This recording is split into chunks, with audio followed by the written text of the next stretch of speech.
This one doesn't have a SIM card right now, so okay. we'll go with the white one. So this is the HTC Status. Some are calling it the Facebook phone, but we're not really using that term. So I guess the main feature of the phone is the Facebook button. So as you can see, press it from a home screen or from any standard screen, and you're just going to get a quick access to paste on your wall. One of the kind of cool things about the button is it's context sensitive. So if you're looking at your photo gallery,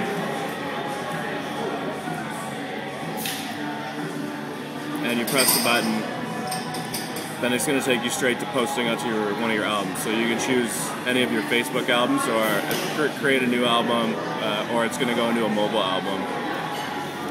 One of the other sort of features of it is, let's say you're browsing, and you want to post a link to the page that you're at. Pressing it from any page that you're browsing is going to post that page directly. Very cool.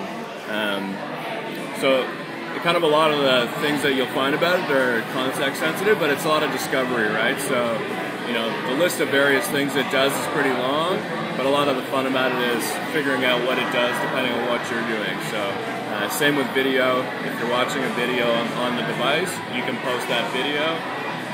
Counter to that, if you're watching a video on the web, you can post a link to share that video from the web. So, you know, it's got a lot of functionality built in, but it's really depending on what you're doing with the device. It supports places as well, so if you press and hold Facebook button, it's going to take you straight to the places. So, you know, if you want to check in, if you're using that service through Facebook, it's got direct access to that from anywhere on the phone. Does it support multiple Facebook accounts? I believe it's only one. Now, once you've logged in, you can log out and log back into another one, but you can't be logged into more than one at once. And there's no fast switch. Okay. So I can't have two that are predefined, and I can switch between them. It doesn't have that capability. So, does that get you back to the home screen? If I go to accounts, you get. Okay, so it actually syncs using that. Yeah. All right. And that's during the setup process. So as you're choosing your default language, one of the first things you do is set up your Facebook account credentials, and that's to configure all the Facebook functionality. Okay, so it's running Gingerbread with 2.1 for Messenger. You see that? Yeah. Okay. Is there anything else you want to show us? We've got mobile hotspot built in. What's the battery life on this? It's I think it's 1280 milliamp. Okay. You can get through a day of, you know, basic use, text, email, phone. And what about how do apps that weren't really developed for this screen size, how do they scale to this?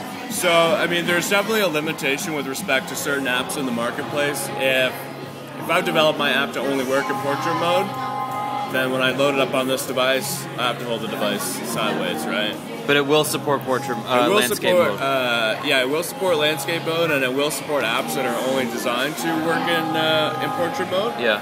What you'll see is that it's not the best experience. So, you know, if I need to enter information into an app that only supports portrait mode, I'm typing sideways, right? And, you know, we want to make that clear to the consumers that are going to be purchasing it, so that's something that we've communicated, and we're going to communicate in the sales channel. Those are limitations of those apps.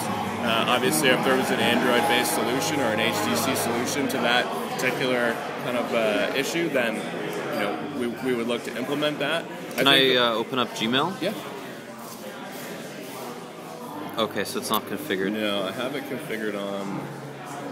I just wanted to see the way that the native apps have been. So I think Gmail maybe if we go on this device. Yeah, so there's my Gmail account. Okay. So it looks like Gmail. It's basically the way it looks. So it's coming in black and white.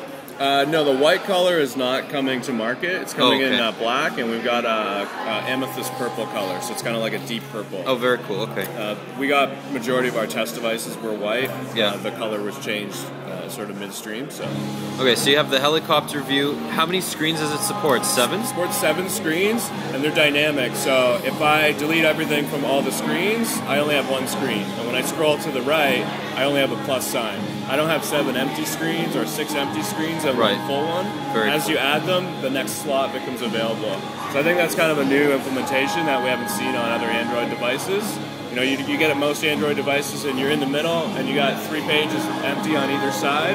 I think some people, you know, you find yourself lost on the furthest page and you're wondering what the hell happened to your phone. So. Okay, so the keyboard's got some really nice clicky to it. Yeah, I mean, it's good feedback. I started using this as my reply to email device. You know, I've got a full touchscreen device that I use to edit my inbox, but if I need to send an email out, this is the best Android, implementation that we have. Okay, it's got a bit of a chin, kind of like it looks like the Hero or the Legend from the side. Of it curved, yeah. For sure. It's cool, and you can go right into your calls from there, and then volume. Where's the speaker? Okay, so there's a speaker. Very nice. All right, great. Thanks so much. Not a problem.